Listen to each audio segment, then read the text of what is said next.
વડોદરાના વાઘોડિયામાં ધારાસભ્ય ધર્મેન્દ્રસિંહ વાઘેલાએ 6 કિલોમીટર લાંબી યુનિટી માર્ચની આગેવાની કરી હતી। સરદાર સાહેબની પ્રતિમાને પુષ્પાંજલિ અર્પણ કરીને અકોડિયા ગામેથી આરંભાયેલી યુનિટી માર્ચ બાજવા ગામે પૂર્ણ થઈ હતી। ધારાસભ્ય ધર્મેન્દ્રસિંહ વાઘેલાએ યુનિટી માર્ચને રાષ્ટ્ર નિર્માણના સરદાર પટેલના આદર્શો અને સંકલ્પોને પુનઃ સમર્પિત થવાનો પવિત્ર અવસર ગણાવ્યો હતો।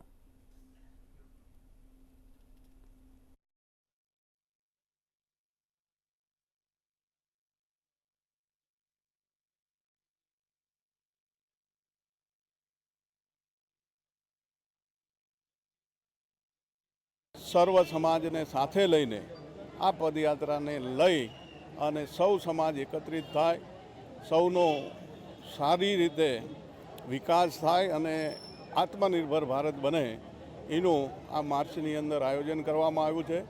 સાથે સાથે યુવાનો વ્યસન મુક્તિથી દૂર થાય અને સૌ સાથે મળીને એક સંકલ્પ કરીએ કે આપણે સૌ દેશના નિર્માણ માટે, આત્મનિર્ભર ભારત માટે એક થઈને આપણી આત્માથી સાથે રહીને આપણા દેશને આત્મનિર્ભર બનાવી એનો સંકલ્પ લેવામાં આજના દિવસે આવ્યો અને ખૂબ મોટી સંખ્યામાં સૌ લોકો આ માર્ચની અંદર જોડાય છે।